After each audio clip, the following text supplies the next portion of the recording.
Bismillahirrahmanirrahim. Assalamualaikum warahmatullahi wabarakatuh. Selamat sore, Profesor Agus. Mohon izin, saya Neneng Kusanti dari kelas 12D ingin mempresentasikan dampak bullwhip efek pada kinerja rantai pasok PT Surya Elektronika Nusantara untuk memenuhi asesmen tengah semester manajemen rantai pasok. Di mana deskripsi masalahnya yaitu pada tahun 2023 PTSN melaporkan peningkatan biaya logistik sebesar 20%. Yang pertama mengalami kelebihan stok hingga 150% di gudang, yang kedua terdapat kekurangan stok barang jadi, yang ketiga terdapat data yang tidak sesuai dengan permintaan aktual dan pesanan dari setiap level rantai pasok.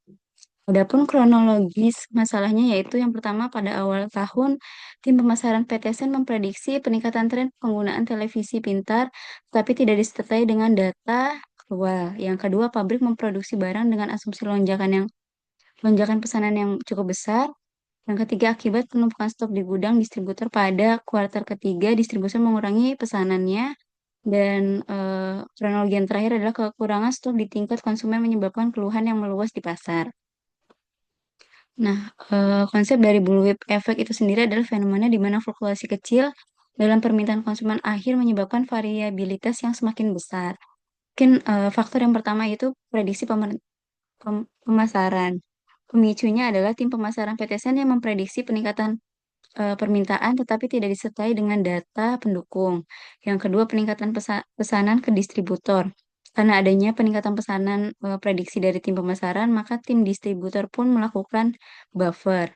Yang keempat, peningkatan produksi di pabrik. Di sisi pabrik juga melakukan permintaan peningkatan ya, lonjakan yang sangat besar juga. Jadi di tim pemasaran buffer, di distributor buffer, di produksi juga buffer. Sehingga apa yang terjadi? Terjadi penumpukan stok di gudang distributor pada kuartal ketiga. Kemudian kelangkaan produk konsumen akhir. Nah, karena terjadi penumpukan stok, maka mengurangi pesanannya eh, sehingga terjadi kelangkaan pada produk konsumen akhir. Dampak secara keseluruhan adalah ketidaksesuaian antara permintaan aktual dan pesanan yang di setiap level rantai pasok yang menyebabkan biaya logistiknya melonjak 20%. Kemudian penyebab bullwhip effect itu sendiri adalah yang pertama, peramalan permintaan yang tidak akurat dari tim pemasaran memprediksi peningkatan permintaan yang tidak disertai dengan data pendukung. Yang kedua, ukuran pesanan yang besar atau order batching, eh, kecenderungan distributor juga untuk meningkatkan pesanannya karena dilihat dari tim pemasaran yang melakukan forecast yang terlalu berlebihan. Yang ketiga adalah kurangnya berbagi informasi atau sharing. Nah, di sini memang belum ada informatif ya antara satu lini dengan lini yang lainnya, antara tim pemasaran dengan tim distributor maupun dengan tim distribusi yang ke pabrik.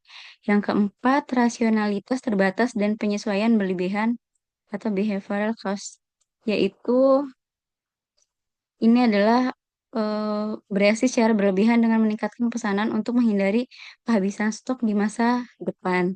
Yang kelima adalah kebijakan promosi atau harga. Nah, ini juga mempengaruhi diskon volume atau promosi juga mendorong distributor untuk melakukan pembelian dalam jumlah besar. Yang terakhir adalah lead time yang panjang. Nah, lead time yang panjang ini antara pesanan dan pengiriman dari pabrik ke distributor atau ke pemasok bahan baku ke pabrik itu memerlukan waktu yang panjang. Hal ini dapat mendorong pihak di setiap level itu memesan lebih banyak lagi atau melakukan buffer lebih banyak. Kemudian ada analisis data permintaan dan pesanan.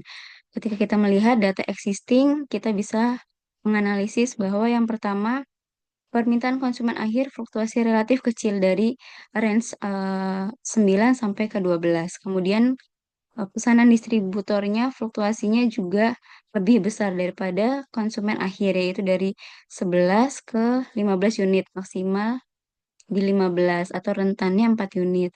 Ketika kita melihat pesanan ke pabrik, ternyata jauh lebih besar daripada pesanan ke distributor, yaitu range-nya ada 6 unit, maksimal di 20 produk. Nah, rasio pembesarannya adalah Januari permintaannya 10, distributornya 12 menambah 2, pabrik 13. Sampai ke bulan April permintaannya 12, distributor juga menambah atau buffer 3 menjadi 15 unit. Di distributor, di pesanan ke pabrik juga menambah 8 menjadi 20. Nah, di sini terlihat bahwa permintaan konsumen dan pesanan distributor dan pesanan ke pabrik ini cenderung meningkat dari waktu ke waktu. Nah, ini menyebabkan ketidaksesuaian permintaan dan pesanan. Jadi, memang ini tidak secara permintaan yang aktual. Kemudian ini ada rekomendasi strategi yang bisa digunakan oleh PT Sense. Yang pertama berbagi informasi atau information sharing dan visibility. Nah, di sini bisa berbagai sistem yang dipakai, mungkin ERP juga bisa untuk menghubungkan semua pihak, baik yang tim pemasaran, distributor, pabrik, dan pemasok. Kemudian ada data penjualan langsung, kemudian ada sistem untuk melakukan kolaborasi perencanaan, yaitu CPFR, itu bisa diadop oleh PT Sense. Yang kedua adalah meningkatkan akurasi peramalan atau improve forecasting. Yang pertama ada peramalan yang lebih canggih ya, jadi tidak berdasarkan asumsi, harus berdasarkan dari data historis, tren musiman, atau faktor eksternal lainnya. Yang kedua ada kolaborasi dalam peramalan, yang ini melibatkan distributor dalam proses peramalannya. Yang ketiga peramalan jangka pendek, ini fokus pada peramalan jangka pendek yang mungkin akan lebih akurat atau untuk operasional sehari-hari. Yang ketiga, mengurangi ukuran pesanan atau reducing order batching. Pesanan lebih kecil dan sering, ini mendorong distribusi untuk memesan dalam jumlah yang lebih kecil. Diskon moderat, kurangi insentif diskon volume besar yang memicu pesanan tidak perlu. Kemudian ada biaya pengiriman efisien, terus ada vendor manage inventory, Kemudian rekomendasi yang keempat adalah stabilizing pricing and promotion. Everyday low price. Ini mempertimbangkan strategi penetapan harga harian yang rendah daripada promosi besar-besaran. Promosi yang terencana dan terkomunikasi. Jika promosi diperlukan, komunikasikan dari jauh-jauh hari kepada tim yang terkait. Kemudian yang kelima ada mengurangi lead time atau reducing lead time. Peningkatan efisiensi produksi. Ini mengoptimalkan proses produksi untuk mengurangi lead time. Yang kedua ada pemasok lokal atau dekat. Pertimbangan untuk menggunakan pemasok bahan baku yang lebih dekat. Kemudian ada fleksibilitas produksi. Ini lebih ke fleksibilitas produksi untuk dapat merespon perubahan permintaan dengan lebih cepat. Nah, kemudian ada improvement inventory management. Ini ada stok pengaman dinamis dan ada sistem peringatan dini. Nah, ini stok pengaman dinamis secara dinamis berdasarkan variabilitas permintaan dan lead time, bukan hanya berdasarkan asumsi. Nah, yang kedua ada sistem peringatan dini. Kembangkan sistem yang dapat memberikan peringatan dini ketika ada perbedaan signifikan antara ramalan dengan permintaan aktual. Nah, dengan menerapkan rekomendasi ini, PT Sense dapat menciptakan rantai pasok yang lebih stabil, responsif, dan efisien sehingga mengurangi dampak negatif dari bullwhip efek itu sendiri. Nah, kemudian ini ada simulasi simple model dari data existing yang sudah ada, kita mencoba mencari FPD dan FPP-nya menggunakan metode simple model. Nah, dari FPD ini diperoleh nilai sebesar 1,21 yang didapatkan dari history data existing, dan kemudian FPP didapatkan 1,59,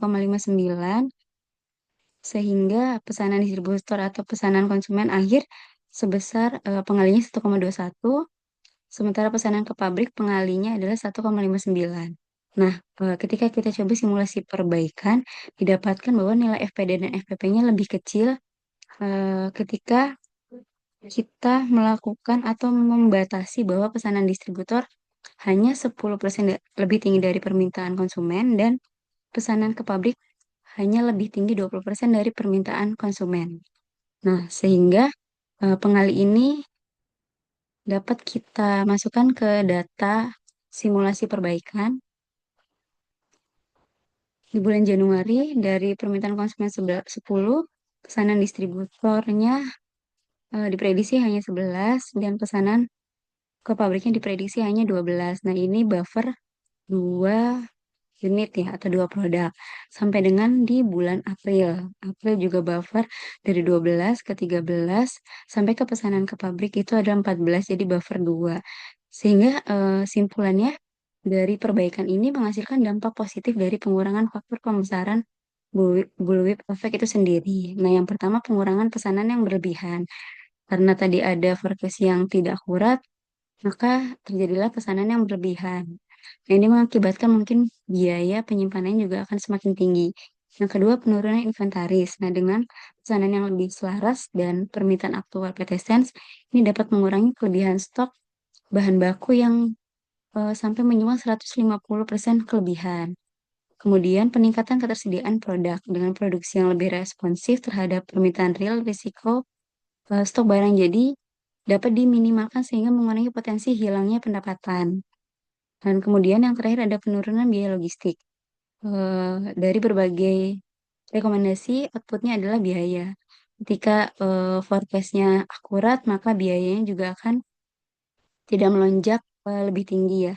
Atau penurunan variabilitas pesanan dan tingkat inventaris yang akan secara langsung berkontribusi pada penurunan biaya logistik itu sendiri. Mungkin itu Prof yang dapat saya sampaikan. Izin saya akhiri wabillahi taufiq wal hidayah. Wassalamualaikum warahmatullahi wabarakatuh.